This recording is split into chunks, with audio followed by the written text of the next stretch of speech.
در ادامه واکنش‌ها به دستور طالبان برای توقف برنامه‌های سیاسی و اقتصادی رسانه‌ها، کمیته جهانی مسئولیت خبرنگاران این دستور طالبان را اقدامی در جهت حذف و سرکوب رسانه‌های آزاد و مستقل عنوان کرده است.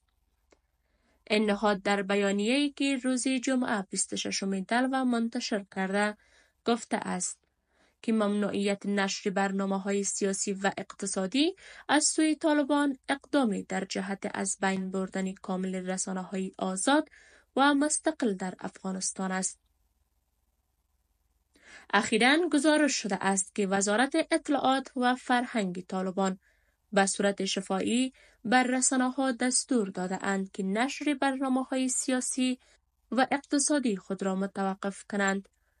در بیانیه کمیته جهانی مسئولیت خبرنگاران از گروه طالبان خواسته شده است که بر رسانه‌های افغانستان اجازه دهند تا به طور مستقل عمل کنند.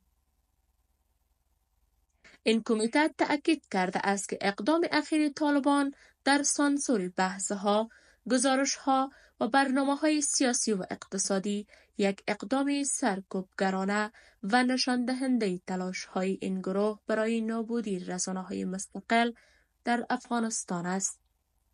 کمیته جهانی مسئولیت خبرنگاران اعلام کرده که برای دریافت پاسخ در این زمینه از طالبان درخواست کرد، اما پاسخی از سوی آنان دریافت نکرده است.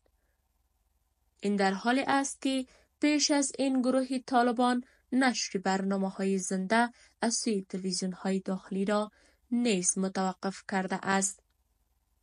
طالبان با تسلط دوباره بر افغانستان محدودیت‌های بسیاری را علیه فعالیت رسانه‌ها در افغانستان وضع کرده است.